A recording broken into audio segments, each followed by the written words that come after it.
नमस्कार, मैं पंडित विनय भार्गव। आप सभी का स्वागत है हमारे YouTube चैनल पर। आज का विषय पूजन में आसन का महत्व। पूजन में हमें कौन से आसन का प्रयोग करना चाहिए, किस आसन का प्रयोग नहीं करना चाहिए, यह जानकारी देने का मैं आपको प्रयास करता हूँ। जिस तरह पूजन करते समय मस्तिष्क पर चंदन का होना अति आवश्यक है, ठीक उसी प्रकार पूजन करते समय आसन का होना अति आवश्यक है।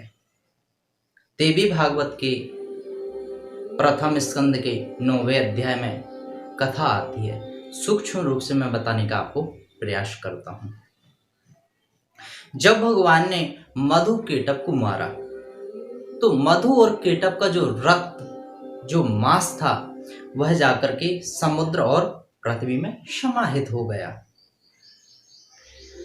मधु केटक का रक्त मांस जो पृथ्वी समुद्र में समाहित हुआ, पृथ्वी में समाहित हुआ, वह अपनी ओर वस्तु को खींचता है। 3 फीट तक वह अपनी ओर खींचता है। अर्थात यदि हम पूजन करते समय आसन का प्रयोग नहीं करते तो वह जो पूजन का हमारा फल है वह अपनी ओर खींच लेता है। इसलिए हम पूजन करते समय आसन का प्रयोग करते हैं, जिससे कि मधु केटक हमारे पूजन का फल को अपनी ओर आकर्षित ना कर सके। उसके संबंध को विच्छेद करने के लिए हम अपन आसन के लिए प्रयोग करते हैं। पूजन के लिए हम आसन प्रयोग में लेते हैं। पूजन करते समय हमें कौन से आसन का प्रयोग नहीं करना चाहिए, तो शास्त्र में वर्णन आता है, सुनिएगा।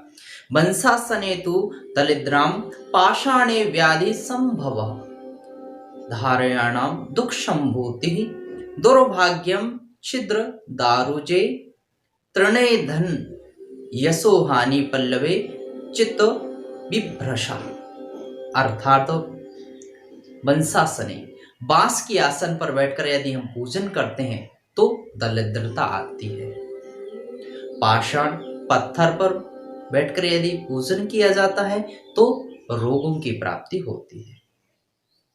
लकड़ी के आसन का यदि हम प्रयोग करते हैं तो दुर्भाग्य की प्राप्ति होती है। पृथ्वी पर बैठकर के बिना आसन के यदि पूजन करते हैं तो रोग, दुख की प्राप्ति होती है।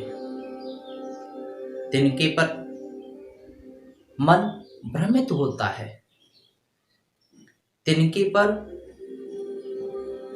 धन यश की हानि होती है। तो इस प्रकार से ध्यान रखें, इन आसनों का प्रयोग नहीं करना चाहिए। सुख, वैभव, यश की प्राप्ति के लिए हमें कौन से आसन का प्रयोग करना चाहिए पूजन में, श्रवण कीजिए। तो शास्त्र में कहा गया है, कौसेयम कम्बलम चेव अजिनम पट्टमेव च दारुजम तालपात पत्रम वा आसनम परिकल्पयेत। अर्थात व्याघ्र चर्म पर बैठ करके पूजन करना चाहिए, बहुत श्रेष्ठ है। वर्तमान समय में यह संभव नहीं है, परंतु तो हमें ऊनी कंबल, ऊनी आसन का प्रयोग करना चाहिए, कंबल का प्रयोग करना चाहिए। और श्रेष्ठ, सर्वश्रेष्ठ कुशासन, कुश की आसन का हमें प्रयोग करना चाहिए। पूजन करते समय कुश की आसन का प्रयोग करें। इस प्रकार से पूजन करते समय हमें इन आसनों का प्रयोग करना चाहिए, परंतु यह ध्यान रखें, क्योंकि पूजन करते समय देखा गया है कि अधिकांश लोग जैसे खड़े हो जाते हैं।